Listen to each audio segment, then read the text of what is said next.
वर्धित बजार दर उपर लगाम कषा लगी अंटा भिड़ी सरकार। आज कटक छत्र बजार एवं मालगोदाम रे पहुंची स्थिति परखी जोगाण मंत्री कृष्णचंद्र पात्र। छत्र बजार मंत्री परिबा किनिछंती एवं आश्वस्ति प्रकाश करिसेंती जे परिबा दर धीरे धीरे कमिबारे लागिछि। खूब शीघ्र स्थिति रे सुधार आसे बोली कहिसेंती जोगाण मंत्री। तेबे मालगोदाम परिदर्शन करने सहित कौन परिस्थिति होर्डिंग न करने लगी तेबे मालगोदाम परिदर्शन करने सहित कौन परिस्थिति होर्डिंग न करने लगी व्यवसायी मानक मंत्री परोक्ष चेतावनी देइछंती। परिबा दर आकाश छुआ एभली स्थिति ग्राहकों को आश्वस्ति देवा उद्देश्य आज जोगाण मंत्री पहुंची कटक छत्र बजार। प्रथमे आलू पियाज गोदाम स्थिति जांच करते जोगाण मंत्री कृष्णचंद्र पात्र। परे पहुंचीथिले परिबा हाटरे मंत्री पोटल एवं झुडुंग किनिछंती आउ कहिछंती जे स्थिति रे सुधार आसिलानी आउ दिन केइटारे परिबा दर सामान्य होइजिवो।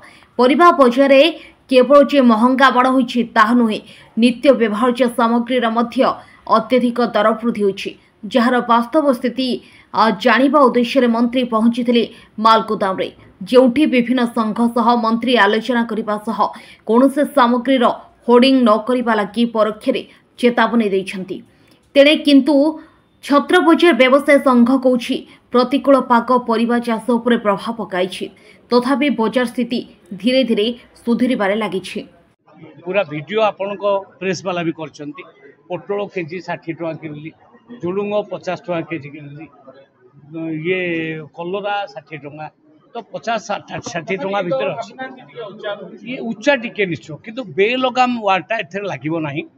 जदि बेलगाम होबो पुनी आमे डिपार्टमेंट सोईकी बसिबो नाही, आमे नाफेड को यूज करिक निश्चित भाव में अधिक दाम रे किनिबो, कम दाम रे लोक मानकु दबो, ए कथा निश्चय आमे करबो। अदा 200 रसुण भी 200 गोटे गोटे भेराइटी सेमति होबो, सेटा सबु जगह कंपेयर करा बैगण शुणु बैगण आज भी गोदाम को गली 35 टका केजी, बैगण केजी 35। मु कहला अच्छा रिटेल केते बिकिबे ना 40 रे बिकिबे, नियम होची 8 टका लाभ 40 टका जगह गोटे लोक जब 80 टका बिकिबो सेटा ठीक हबो नै। आमे ता ऊपर निश्चय एक्शन नबो, तापर एक्शन नबो।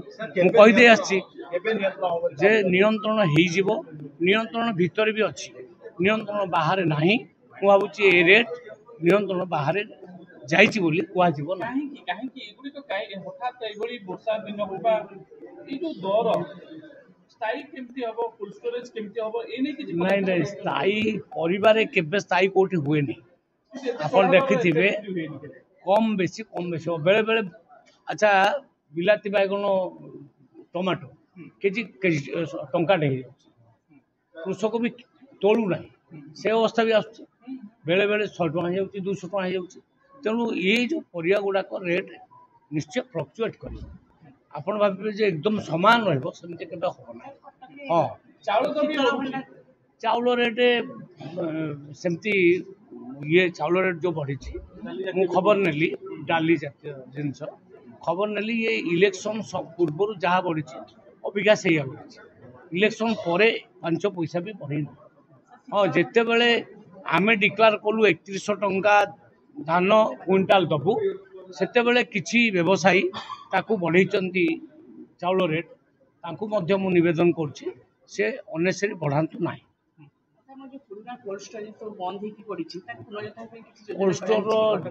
कोल्ड स्टोर नुआ सब तैयारी हबो, माननीय मुख्यमंत्री आशा अच्छी आम मैनिफेस्टो भी कहीचु प्रत्येक सब डिविजन एटलिस्ट गोटे गोटे कोल्ड स्टोर आम अबिका कर आम लक्ष्य हूँ प्रत्येक ब्लॉक रे गोटे गोटे कोल्ड स्टोर करूँ।